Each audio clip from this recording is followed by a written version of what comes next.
Okay, perfect. Now for the okay, for the final contributor talk, we'll have Lorenzo Tiberi, and he's going to talk about the dissection of attention paths in transformers. Lorenzo, please.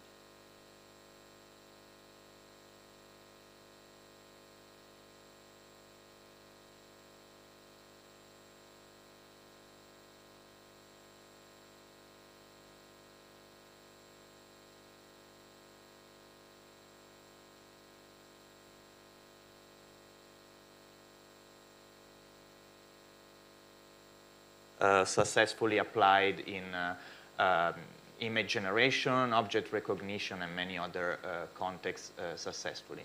However, our theoretical understanding of why these architectures work so well, what they learn, how do they learn, remains sparse. And in particular, there are, among the many questions addressed by deep learning theory, there are two that I want to touch upon in this talk. One, which I won't really answer, is the question about the architecture. So why transformers work so well in practice and not other architectures. And the other, which I'll talk more about, is more about interpretability. And myself, coming from theoretical neuroscience, I like to look inside the model, the synapses. And so I want to see if we can identify structures in the network weights that reflect interpretable mechanisms of information processing. And with this information, if we can manipulate these structures in our favor. So let me jump right in to give a brief review of the transformer architecture. So the input is usually a sequence of tokens indexed by this little t. And each token is a vector in an n-dimensional space. We take the sequence, we copy it, and feed it to many attention heads, where the attention head is outputting a new sequence where each token now is paying attention to the other tokens, meaning it's a linear combination of all the other tokens weighted by this attention matrix, which is itself a learnable function of the input sequence by means of some learnable weights. Now, I won't discuss the details of this function because I don't have time, but also because the theory will work for any attention function. You will see in a moment why. After this, we take the sequences and we convert them back together into a single sequence by means of a simple linear operation mediated by these learnable value weights. And finally, a multi-layer perceptron block is applied to apply a nonlinearity to each token separately. Now, you take this thing, you stack it many times, and you get deep transformers. Okay, so what are the key characteristic features of a transformer? One, of course, is the attention operation that has been studied in many theory works, one we heard just before. I would argue there is another feature that is a little bit less explored in theory works, which is the multi-head nature of the architecture. So the fact that you have many heads across many layers, and this gives rise to what in this work we call attention paths. That is many different possible information pathways passing through different combination of the heads through the layers. And the goal of this work is to understand better how the network learns an interplay between all these attention paths.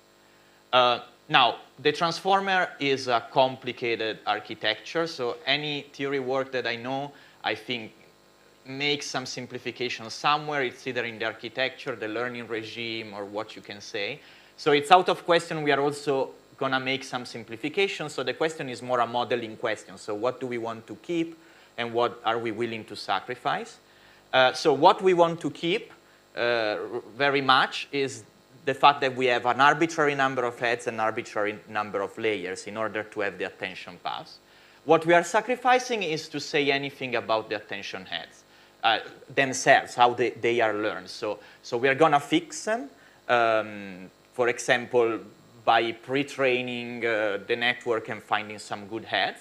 And the theory will focus just on how the value weights are learned, which are those recombining the heads, so learning an interplay between them. So this is the main simplification, and another big one is we remove the MLP blocks, basically so that the network is linear in the value weights. So in equations, the effective model looks like basically a linear readout of an high-dimensional nonlinear expansion of the input.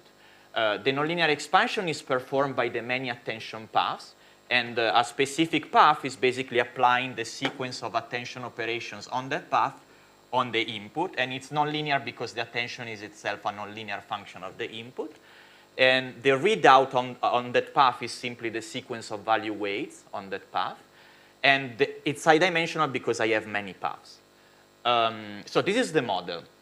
Now, the framework is, I don't have, and methods I don't have the time to discuss in details, but luckily many talks before mine have defined all the stuff I just mentioned.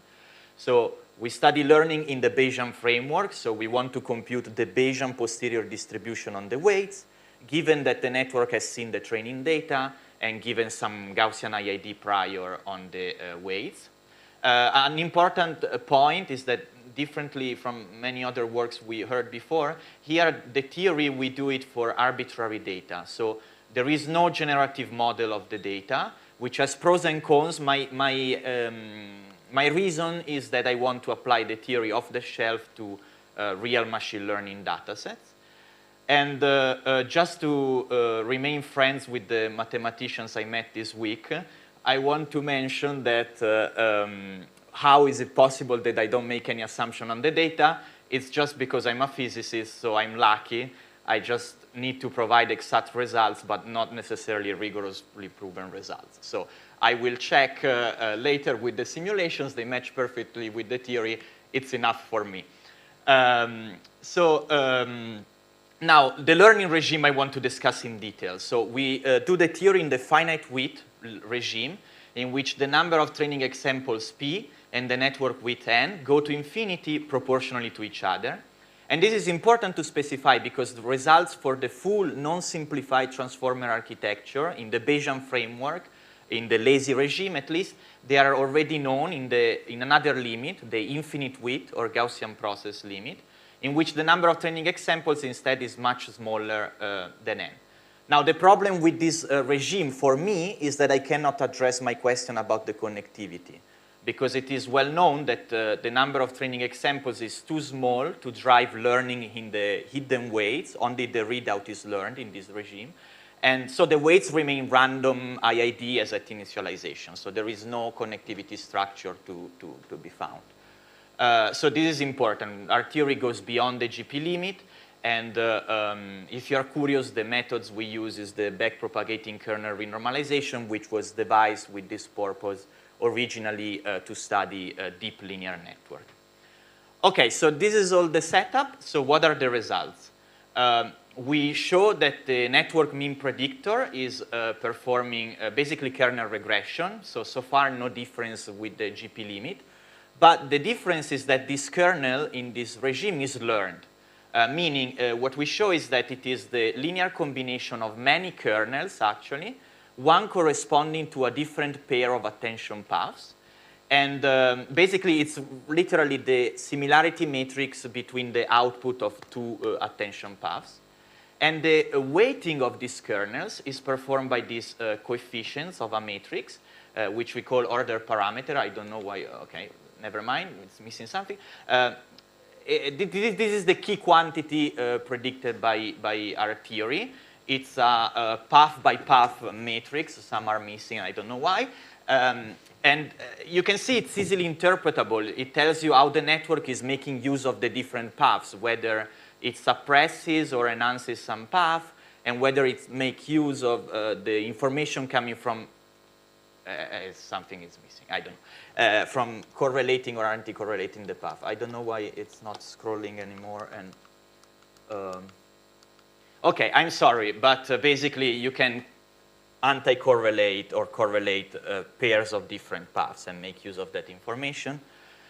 More concretely, I don't have the thing here, but basically what we show is that this weighting of the kernels is optimal in a sense that it is done such to maximize the alignment of the total kernel with the vector of task labels, which is a property that is known to improve the generalization of kernels in kernel regression.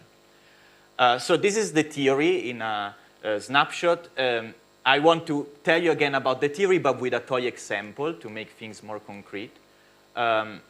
So in this toy example, we take a simple language of plus and minus tokens, and the network has to distinguish between class B, in which tokens flip more often, and class A, in which we have more long-range correlations. And this is a toy example, so we purposely build a network with two good heads that perform well on the task and two random heads which often deteriorate the performance. So this is the performance of the network as a function of the ratio between training examples and width. In red, you see the infinite width, or GP limit. Blue is the theory, and black dots are the experiment, which match well. And you can see that the theory predicts a boost in performance when you go into the finite width regime away from the infinite width limit. Now, this can be easily understood in terms of our order parameter, because in the infinite width limit, you see that it's the identity, and it makes sense because the weights remain random IID, so the network is going to assign the same importance to any attention path, even those passing through the bad heads, those that are random. And also, weights are independent, so there is no learned interplay or correlation between the paths. Instead, again, something weird, but instead, when you go into the finite width regime, you start learning something.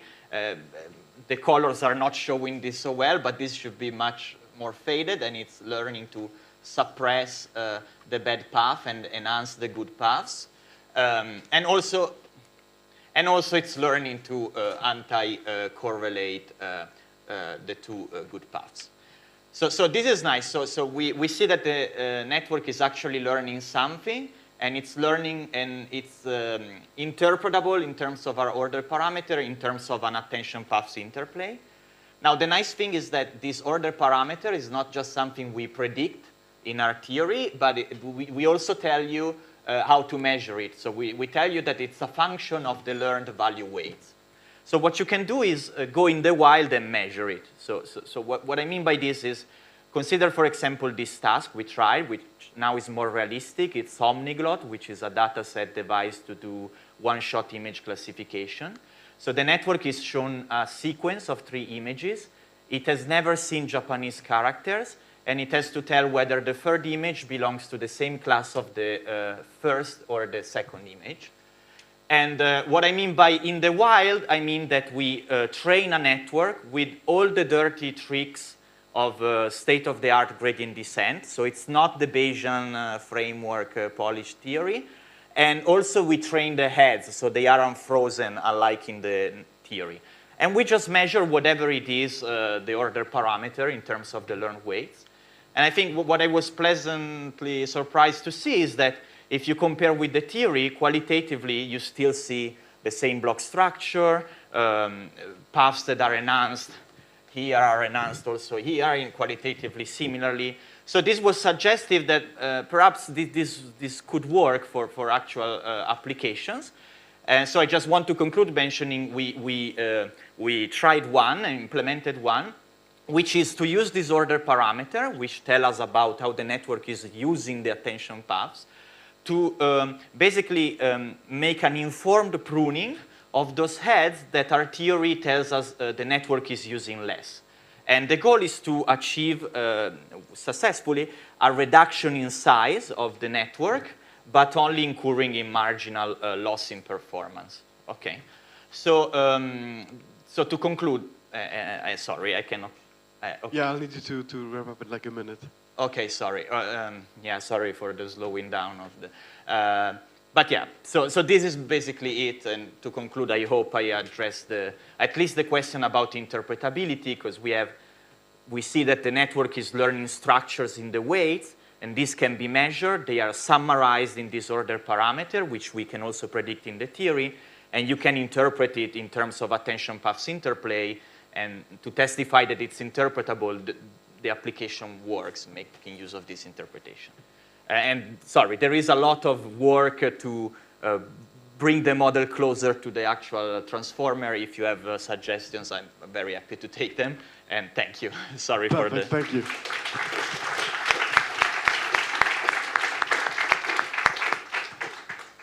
We do have time for a quick question.